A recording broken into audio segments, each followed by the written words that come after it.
Hello friends, நம்ம இன்றைக்கி ஹெல்த்தியான ஸ்வீட் ரெசிபி எப்படி செய்கிறது அப்படின்னு தான் பார்க்க போகிறோம். இப்போ தான் என்னோடய சேனலை ஃபஸ்ட் டைம் பார்க்குறீங்க அப்படின்னா சப்ஸ்கிரைப் பண்ணிடுங்க. கூடவே இருக்க பெல் ஐக்கானையும் கிளிக் பண்ணிடுங்க. இந்த ஸ்வீட் ரெசிபி செய்கிறதுக்காக ஒரு மிக்ஸி ஜாரில் நான் 4 கேரட்டை தோலெல்லாம் சீவிட்டு சின்ன சின்ன பீசஸாக கட் பண்ணி எடுத்துருக்கேன்.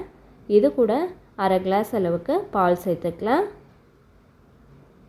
இதோட வாசனைக்காக 2 ஏலக்காய் சேர்த்துக்கோங்க. சேர்த்துட்டு நல்லா நைஸாக பேஸ்ட் மாதிரி அரைச்சி எடுத்துக்கலாம். இந்த அளவுக்கு நல்ல நைஸாக பேஸ்ட் மாதிரி அரைச்சி எடுத்துக்கோங்க. இதை எடுத்து தனியாக வச்சிடலாம். ஒரு குக்கர் எடுத்துக்கோங்க. அதில் 1 கப் அளவுக்கு பாசிப்பருப்பு சேர்த்துக்கலாம். சேர்த்துட்டு இந்த பருப்பை நல்லா பொன்னிறமாக வர முடியும் வறுத்து எடுத்துக்கலாம். அடுப்பை சிம்மில் வச்சுட்டு வறுத்து எடுத்துக்கோங்க.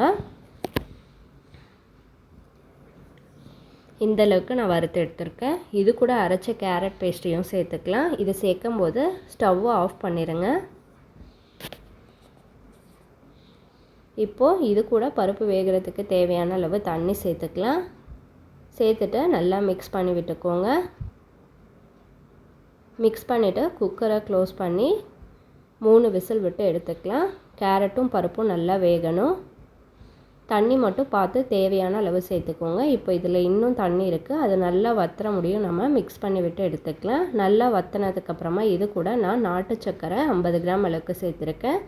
சேர்த்துட்டு நல்லா மிக்ஸ் பண்ணி விட்டுக்கோங்க. இந்த அளவுக்கு நல்லா கெட்டியாகட்டும். இப்போ இது கெட்டியானதுக்கப்புறமா இது கூட நான் 2 ஸ்பூன் அளவுக்கு பால் பவுடர் டேஸ்ட்டுக்காக சேர்த்துருக்கேன். உங்கள்கிட்ட இருந்தால் சேர்த்துக்கோங்க, இல்லைன்னா விட்டுறலாம்.